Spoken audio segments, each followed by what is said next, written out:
The holiday season is here. It is the fullest time of the year in all the ways.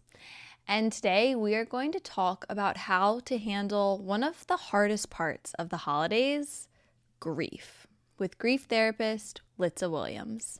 So glad to get your email wanting to talk about this subject of, grief at the holidays, because I think it's just so important. So I'm really glad to be back.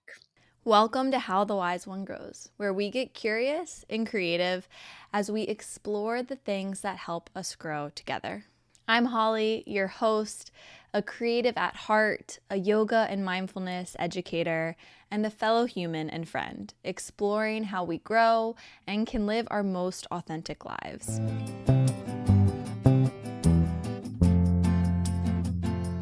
I know it's weird, but one of my favorite things to talk about is grief. Litsa Williams, co-founder of What's Your Grief, first opened up my perspective on grief a couple of years ago when we spoke on this podcast in episode 43 about understanding grief. And with the holiday season upon us, I knew that I needed to get Litsa back to talk to us on the podcast about how we can deal with grief during the holidays. Litsa is a grief therapist and co-founder of the online community What's Your Grief. She's been interviewed as a grief expert for the Washington Post, Wall Street Journal, NPR, and the New York Times, and she's here with us today. In this episode, we talk about why grief is so challenging during the holidays, how to go against the cookie-cutter holiday template and honor what feels right for you, and how to prep yourself for the holidays and communicate with others what you need during this time of year after loss. And we also talk about 3 pillars that you can turn to help you move through grief during the holiday season. I also want to note that this episode was recorded with Litsa months before the US election. And I just want to name that I think many of us, including myself, are experiencing a kind of post-election grief. And while this episode doesn't talk specifically about that, I think there are nuggets in this episode and conversation that can be helpful.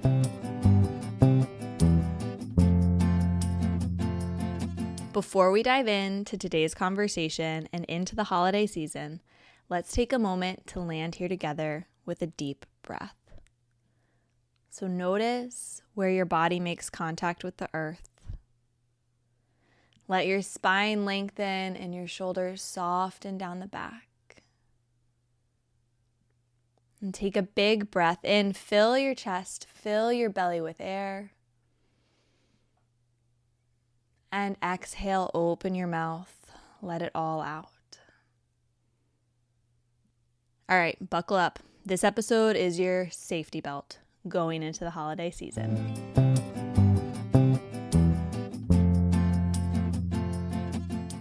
When people ask me what's my favorite podcast episode, I have a very hard time answering, but yours always comes up as one of the most transformational ones for me, because grief is this thing that all of us experience, and we don't often communicate around it in daily life, but it's here all of the time. So having that episode just, I think, provides such a strong foundation for all of us to deal with this very real part of life that doesn't get enough attention. Yeah, I mean, obviously I'm biased, but I completely agree. I think all the time about, Ken Doka always says change equals loss equals grief. And life is just change. We're always changing and evolving, and even positive change in life can bring loss. And then, of course, just all of the other types of losses. And so it's everywhere. I think once you have experienced a significant loss and you start looking at the world through this lens of grief, it can be staggering how it's just everywhere. And yet there isn't, there is cultural conversation about it more than probably when I first got into this work, but certainly not as much as I think we could all benefit from. Yeah. And I really love that framing of like relating loss and change as grief, because something we talked about in that episode 43 was how you can experience loss and grief for things that isn't human life, that isn't, it can be loss of like a life you thought you were going to have, or even, when I was getting married, I had marriage and like the marriage ceremony described as almost like a funeral of your like maiden life into this like next chapter you're stepping into. And it's something that does come up in so many chapters, including, obviously the ones of loss of loved ones. Yeah, absolutely. And I think being able to just name it is such an important part of validating and normalizing what we're feeling when it's there. So Mm-hmm. I just even that I think is so important and helpful for this conversation, like seeing all the places that we may be feeling it. Yeah. So this is something I've been sitting with a lot lately. I feel like, I don't know if it's that people intuitively know it, but it's just kind of just like understood on some level that the holidays make grief feel extra hard. Like, I think when we're growing up, we see holidays as this beautiful, magical, joyful all the time of year. And as we get older, it becomes more complicated. And especially when we've lost a loved one, it can be really hard. That holiday season can just be really intense sometimes, or maybe all the time. But I was wondering, like, why are the holidays so hard when you're grieving? Yeah, I think the way you introduced that, it really highlights some of the reasons that it is so Mm-hmm. hard. I mean, I think part of it is that going all the way back to childhood, we have really specific memories of the holidays. Like if I asked you where you were on September 18th last year, unless that's a really meaningful day to you, like you probably have no idea. But if I ask you where you were on Thanksgiving last year, or even many of the Thanksgivings in your childhood, you'd Mm-hmm. possibly be able to identify that. If I ask about, with certain other significant holidays, it just is something that we have these clear memories of where we often are, who is there, what it's supposed to be like. And some of Yeah. those ideas develop from our childhood and early memories of holidays. And some are obviously from what we see in the media and all the narratives around what we're supposed to feel, especially at the winter holidays, right? Of, that we're supposed to have this idea of family and community. And so when any of that gets disrupted, we're so acutely aware of the absence, like where we feel it so dramatically. And oftentimes it's not just that there's a person who's missing, it's that along with that, traditions have had to change, the Mm-hmm. roles people fill are different, where we go. It may be that as the years pass, we're more and more aware of how many different people we've lost who are no longer at that holiday table or part of the day. So I think that acute awareness of change at the holidays is one big piece of it. But the other is, I think sometimes we feel outside. Like you said, the holiday season is supposed to be joyful and happy and full of sparkles and meals and, all of these Mm-hmm. things. And it can feel like, oh, wow, everyone out here is savoring the holiday season and enjoying it and together with family. And I'm sort of outside of that because I'm struggling or I'm really feeling a lot of pain this holiday season and I'm feeling disconnected instead of connected. So I think that is another piece, is that we almost feel like outsiders in the holiday season sometimes if grief feels really intense. Mm-hmm. I think that so much of what you said is so important here, because I think in general and overall society has this underlying tone of like, grin and bear it, put on a happy face. You should be positive. You should focus on the good and only bring attention to that. And while there is a time and space for those things, when we deny and don't make space for like what we're really feeling, the hard things as much as the good, we aren't tapping into our fullness and the totality of our human experience.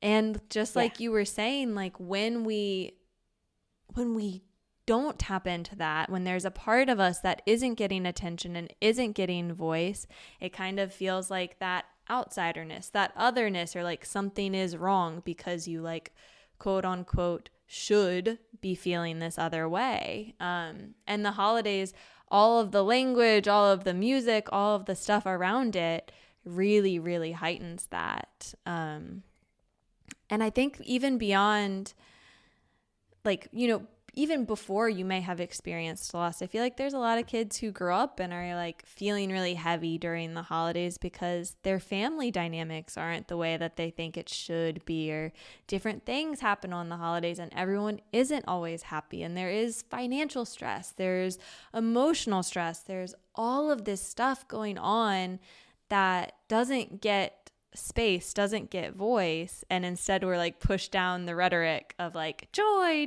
most wonderful time of the year, like stuffing cookies down your face. It's like stuffing joy down your face when you're like, actually maybe I'm full, or like maybe I want like a carrot. Something different here. Mm-hmm. Something that looks completely different than what this template, this cookie cutter template of what it's supposed to be, looks and feels like. I absolutely think that is a huge part of it for people. And there can be, I think, an obligation people feel also to find that holiday cheer or holiday spirit because of other people, whether that's children in their life or other family members. It's like not wanting to be the Debbie Downer or feeling like it's my role and responsibility to make sure everybody else has a really nice holiday. And I can't let people see how much I'm struggling. And that's, I think, when we look at the idea of family, we want to, I think, be able to be authentic with family and share that it's maybe messy and complicated and that we have so many mixed feelings about the holidays. But there can be a hesitation because it feels like, do other people have space for that? Are they going to have room for me to authentically share this range of experience I'm having about the holidays? Yeah, and it feels kind of like a particularly intense and maybe like unwelcoming time to share what you're really feeling. Sometimes because there's that connotation of like we should be happy, and if you're not feeling happy, you're like, oh, it's the holidays, I shouldn't bring up this hard thing or have this big conversation right now. I should just be leaning into these other things and we can deal with that later if we need to. But then that kind of like cloud of doom is over your head, or that feeling is in the background. But you brought up children in that, and I think back of like my childhood.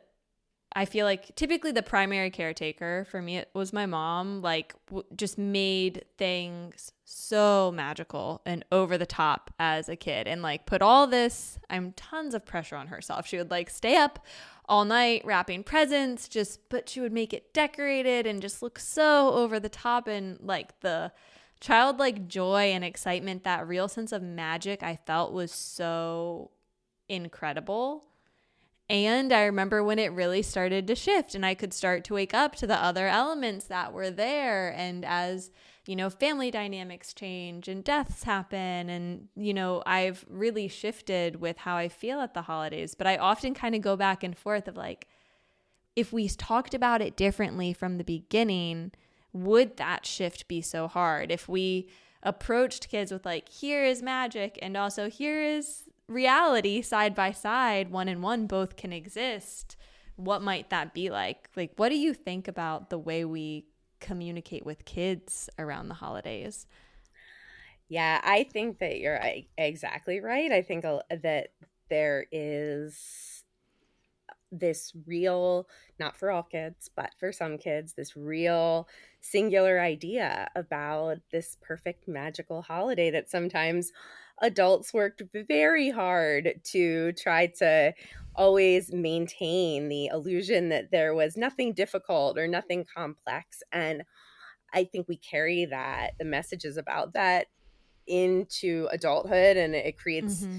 pressure on us to keep trying to replicate that, when I do think that in a lot of ways there may be a middle ground of Mm-hmm. being able to have space for things more authentically, even with kids, of being Mm-hmm. able to label some of the things that are hard and that are complicated, and that doesn't have to take away from appreciating the wonderful things and the things that Mm-hmm. really are beautiful and magical and that we feel grateful for, and also being able to acknowledge that there may be things that we're feeling a lot of other feelings about. And because the Mm-hmm. reality is, like, for reasons not related to grief, plenty of people, plenty of kids are disappointed when they don't have the gifts Mm-hmm. that they wanted on Christmas morning because of financial reasons. Mm-hmm. And when, we're not able to see everyone we wanted to because of family conflict and Mm-hmm. all of the things that sometimes come up. And so I think that having a more realistic idea about that as a child can lift some of the pressure that we then carry Mm-hmm. into adulthood, to feel like that's the ideal, is this kind of perfectly magical Mm-hmm. day that always runs seamlessly, this season where everything is perfect, and instead being Mm-hmm. able to say, like, oh no, it's life, it's always complicated. Mm-hmm. Yeah, it's always full. And I feel like as adults, we need to kind of learn how to reparent ourselves and unlearn that stuff that was, just so like put in on us as children, for good intentions. But the more that we can get okay with the fullness of what we're feeling with a holiday, the better we can communicate it to kids in a way that's like okay, like yay, like we're feeling this happy thing, and like right now, like I'm feeling kind of low, so I'm just gonna make some space from that for that, and I'm gonna go on a walk. If there's anything that you're feeling low about, you can like join me on that, or we can, but we have to be okay with it within ourselves first, rather than kind of then further projecting like frustrations and falsehoods on them. Yeah. And I think another way we can do that, that actually serves us really well in grief and in just with the reality that life is always changing, is really grounding what the values are behind the Mm, holidays. Like, what is it that we as a family value about this day or about this time of year? And knowing, when we know sort of what our why is, mm-hmm. the what and the how can change. Like, it's not Mm-hmm. necessarily always going to look exactly the same, because who's there and how we celebrate and what tradition looks like, there's going to be things that ebb and flow.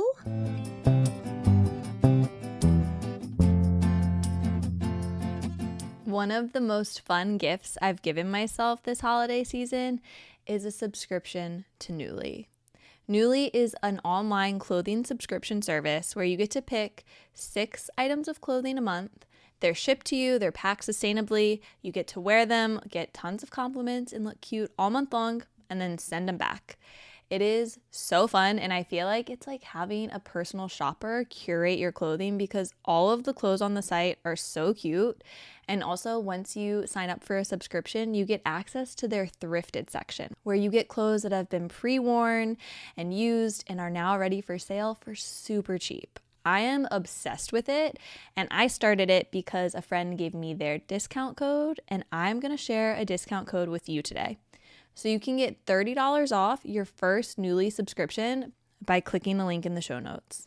I'm having so much fun with it this holiday season, and I want you to look really cute and feel fun too.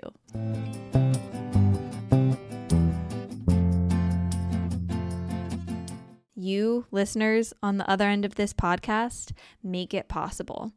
And you can support the podcast and help it grow by leaving a review, rating, and preferably giving it a 5-star review on your favorite platform, and sharing an episode you love with a friend. Doing these things is like talking to the algorithm gods and helps other people find the podcast. And it really makes a big difference. So take a moment, pause, rate, review, and share this podcast. You can also really support this podcast and connect with listeners by following at How the Wise One Grows and following me at Holly's Azure on social media, particularly on Instagram. This is where we continue the conversations we have on the podcast. And I also put a lot of calls for listener submissions. So if you want to be on the podcast, be sure to follow us on Instagram. Another incredible thing you can do to support the podcast is to join the Dream Team and make my podcast dreams come true. You can join the Dream Team for as little as $3 a month, and this supports the operating costs and all the love, labor, and yes, sometimes tears that go into producing these episodes. There's a link in the show notes to join there as well. I'm also really excited to share that I have a few spaces available for one-on-one mentorship and coaching. During these sessions, we work together using the modalities of mindfulness, movement, and creative practices to support your mental, physical, and creative well-being and growth. This is one of my favorite things that I get to do, and I would be absolutely honored to work with you. And if you want a little more Holly in your life, but mentorship or coaching doesn't feel like the right fit, I also offer custom meditations that you can gift to yourself or a loved one, which is a great thing to do during the holiday season. All of the links are in the show notes as well. Now that's enough updates, and let's get back into the episode. So thank you so much for explaining a bit about like why the holidays are particularly hard when we're grieving. I wanted to know if there are like any grief myths about the holidays. I think sometimes there can be these just myths that are in our mind that can make things harder, easier. I don't know, like what are some myths? What are things that can be helpful to debunk as we move into the holiday season?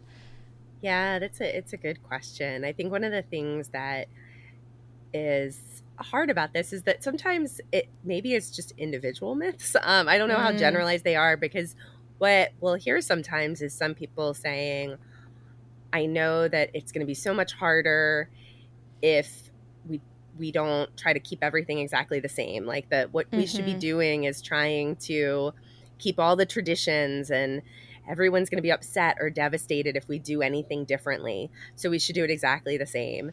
And then, of course, you have other people who are like, I'm skipping the whole holiday altogether. If I even try to engage in the holiday, it's just going to be awful. I'm checking out this year. Maybe I'll be back next year for the holiday.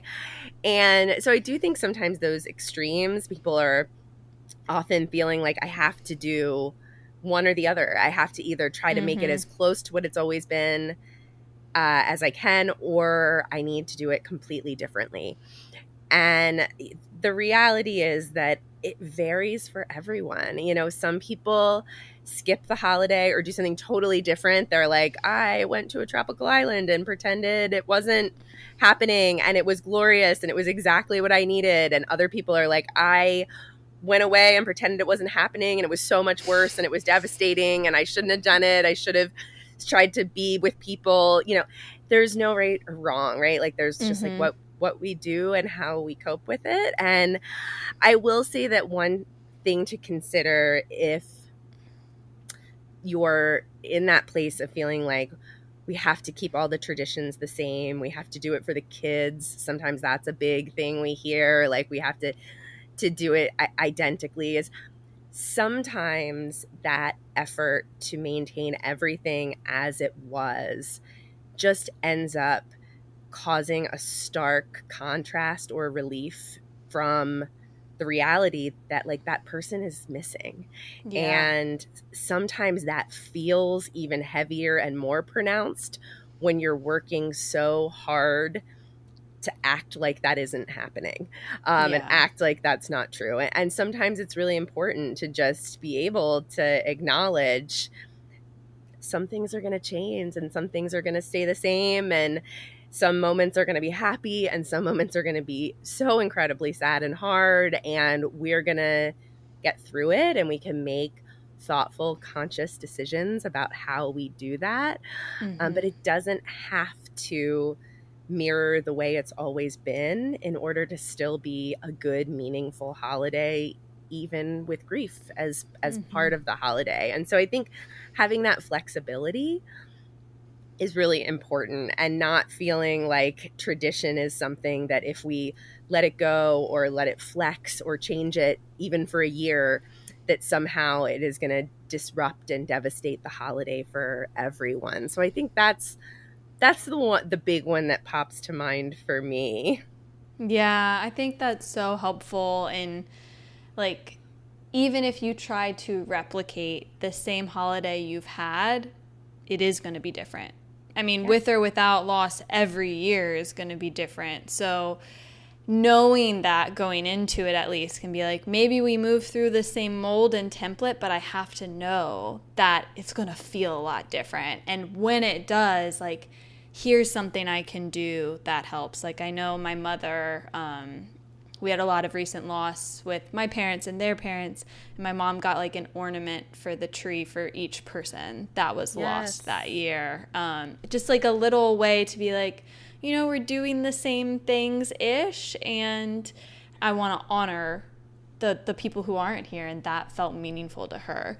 Absolutely. And I think just knowing that you can come up with their creative ideas and have conversations with the people who are going to be part of your holiday to just say, what might we want to do to acknowledge the people who aren't going to be here? And we can have a conversation, we can plan in advance to try to figure out what are some things that might meet everybody's needs. There's lots of wonderful and creative ways to do that.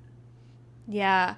I think you're kind of leaning into the next part that I'm really curious about is like, for someone listening who has experienced a recent loss, how do you recommend someone start preparing themselves for their grief during the holidays, and how can we communicate that with others, especially if like both of us have lost someone and what we might need may be different in that situation? Yeah, I think the first thing to do is just to really get comfortable with the idea that like the hard moments are going to come up. Like there's going to be these hard times, and that doesn't mean that you're failing at the holidays. That means that you're grieving through them.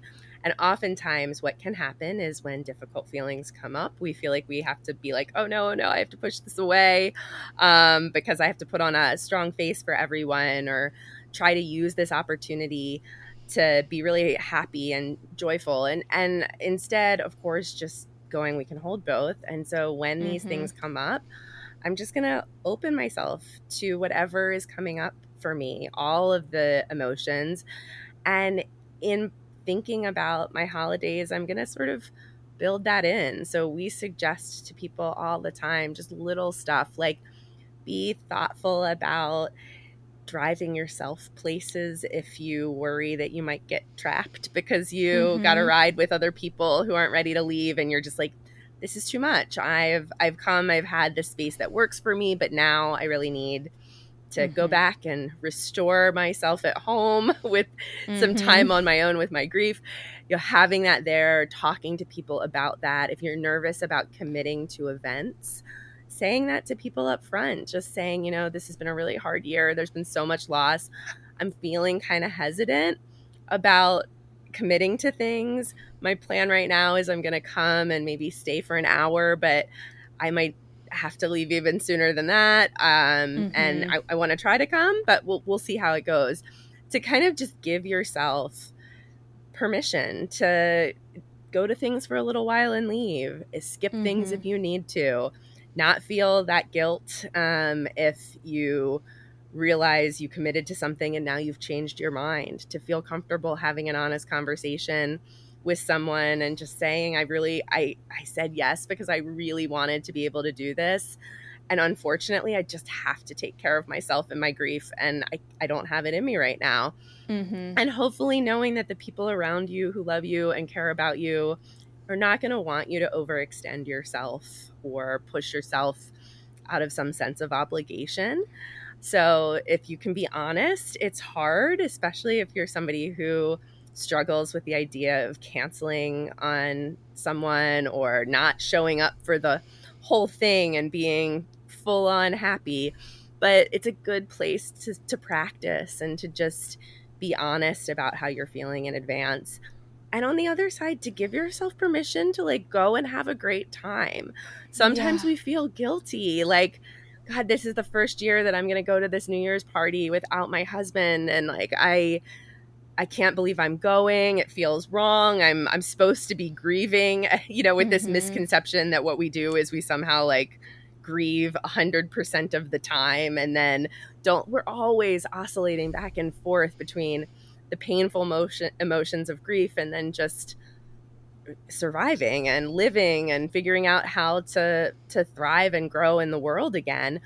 And those things are always going to be there together. And that means that we need to be able to give ourselves permission to get breaks, to enjoy the joy when it comes, to find connection and release and community and all the things that can be part of the holiday season. And so I think giving yourself permission to find that and to not think that that's a betrayal to their memory or that means you're forgetting or moving on or letting go, that is, our connection is in so much more than our pain. There are all these other things that connect us. And so being able to recognize that we can enjoy the holidays is another thing we always suggest to people.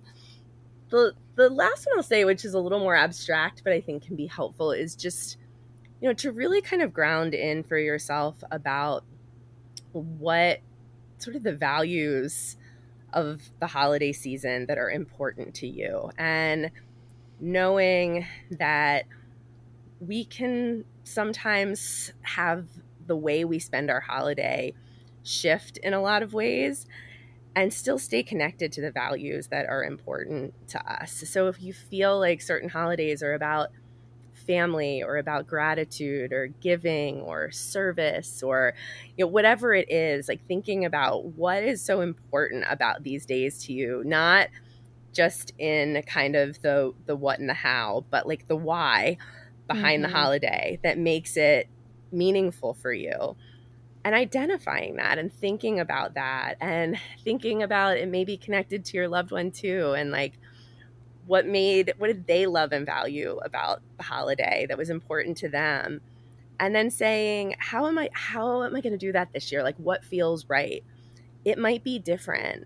The way we connect with friends or family, the way that we practice gratitude or service or whatever else might be part of that day for us.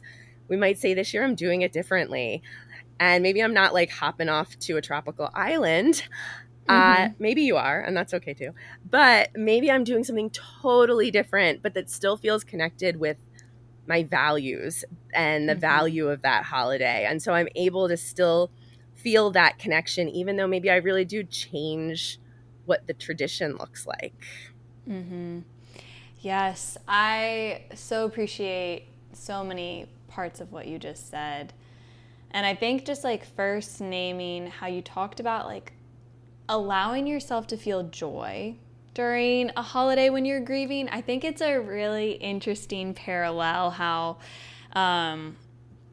we need to lean into that wholeness. Like the wholeness of the holidays can be really hard. And there's like, it doesn't have to be happy and the most wonderful time of the year. And the flip side of like grief can have a lot of joy and beauty in it too. And you don't have to feel super sad all the time to show that you so deeply cared for that loved one or continue that connection. I see my grandmother dealing with this a lot right now. It's like she can't allow herself to feel joyful because she feels like it's a betrayal, when in fact, like, it's not any less love. And that person who's gone wants you to feel joy. So maybe if you do feel joy, it's like a way of connecting with them through that gift they're holding space for you to have. Absolutely. Yeah. Just really mirroring like the wholeness and the wide range of emotions that the holidays hold, that grief holds, that this human experience holds.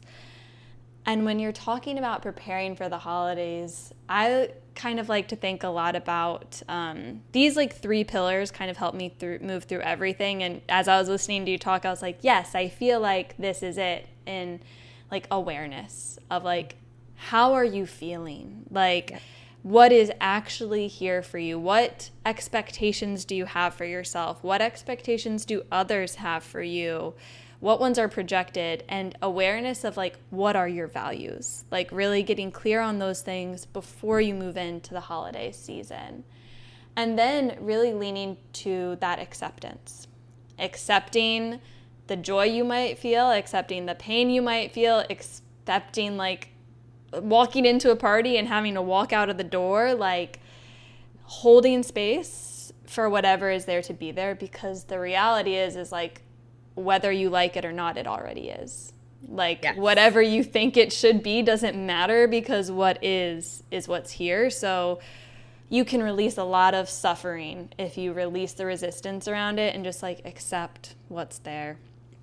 Yeah. And then really just like, I just feel like drenching yourself in compassion for like whatever you're feeling, like holding that wide range of experiences you might be feeling with so much compassion. I think of like steeping yourself in like a pot of compassion tea, like your little tea bag just getting steeped in it.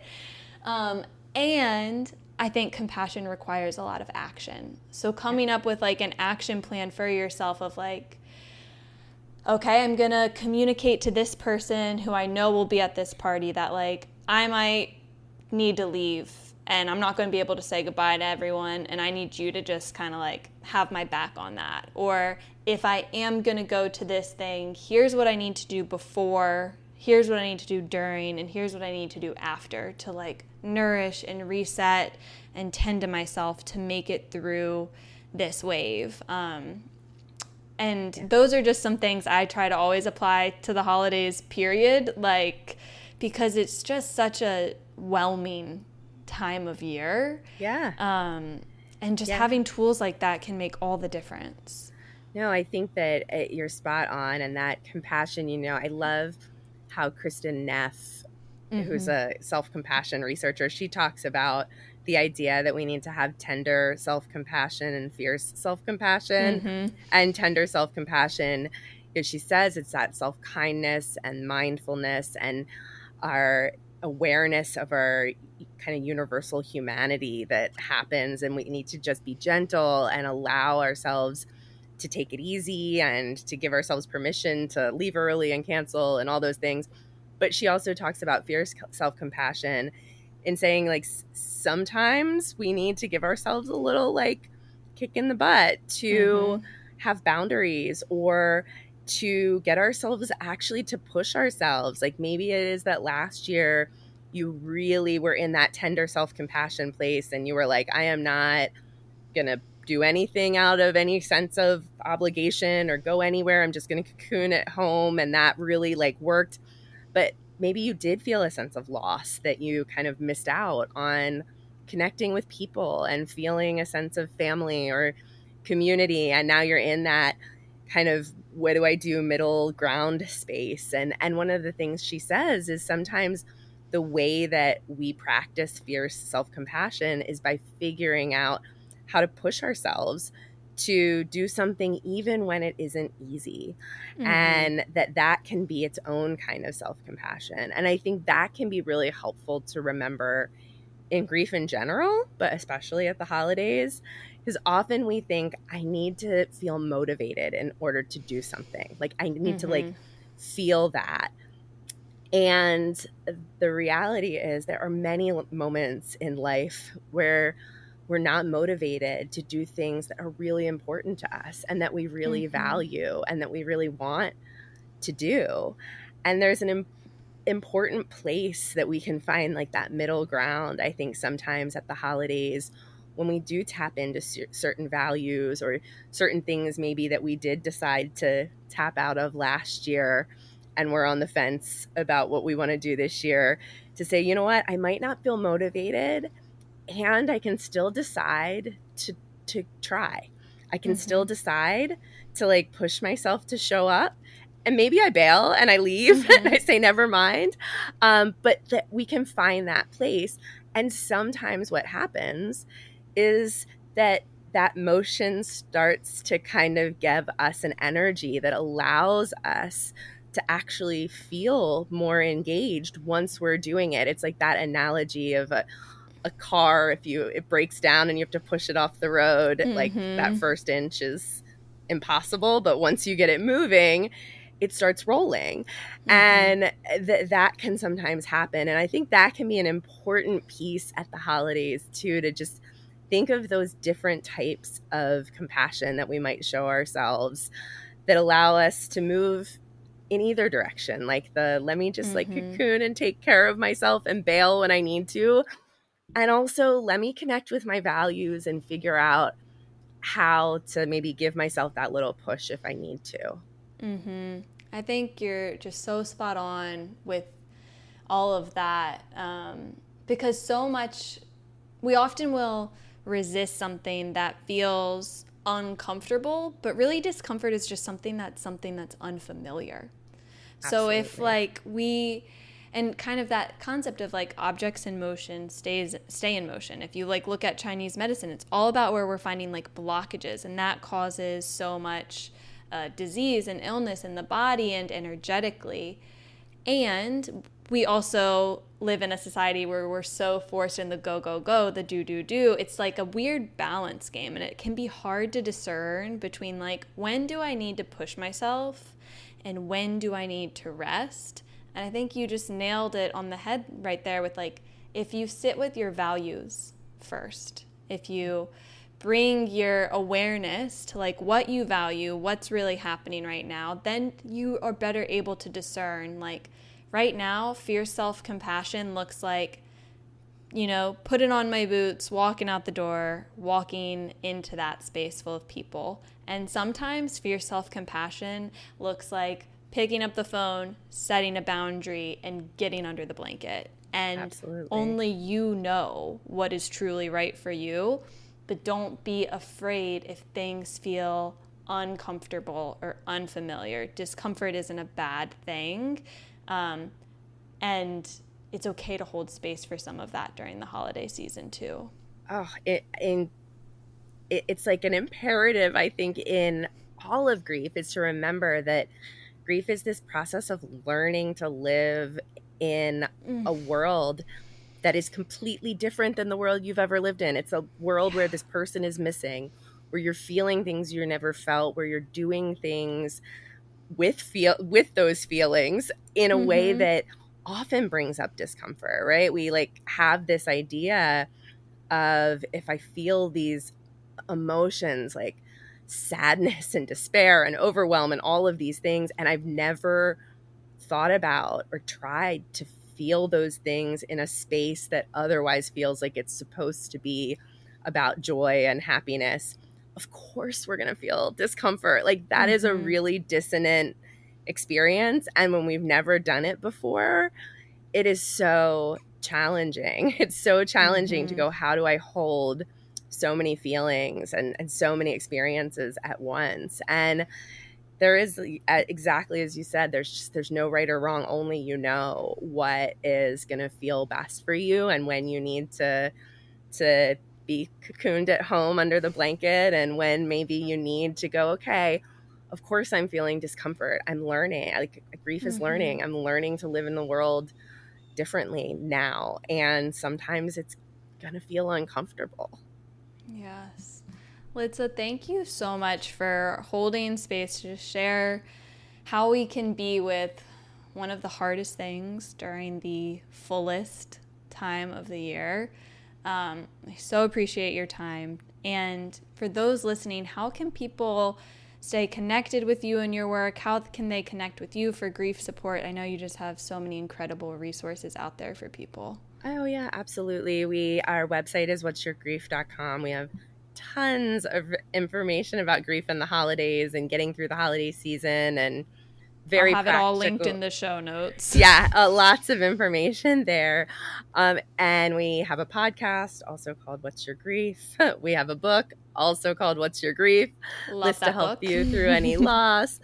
And for people who are looking for a little more support than just those things, we also have a member community where people can join, and we have a forum and befriending grief sessions and grief cafes and community writing and workshops and webinars and all sorts of things like that for people who are looking for more.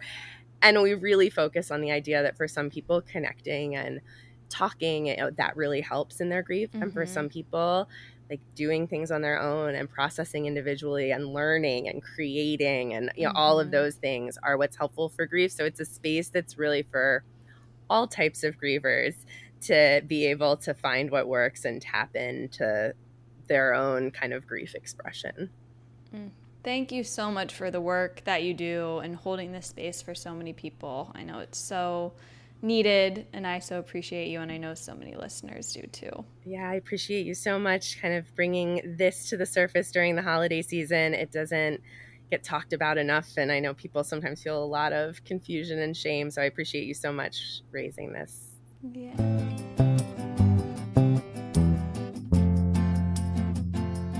Thank you for taking time to listen to the wise one inside of you today.